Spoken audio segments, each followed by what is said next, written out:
Assalamu Walaikum. Hello friends, how are you? Welcome back to my another video. In this video, I am going to show you how to add multiple bullet points to same line in Affinity Publisher. Let's get started. At first, we have to open a Affinity Publisher document.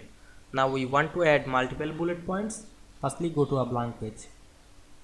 Then go to the tool section, select the frame text tool, or click inside the text box, then write anything. Now I am write some name or address.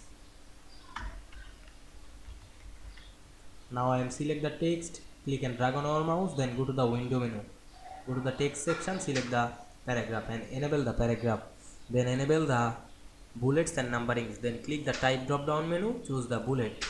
Now we want to add multiple bullet point, click this dialog box and add any bullet.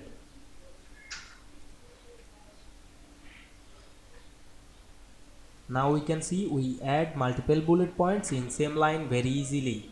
I hope you enjoyed the video. Please like, comment, share and subscribe my channel. Thanks for watching.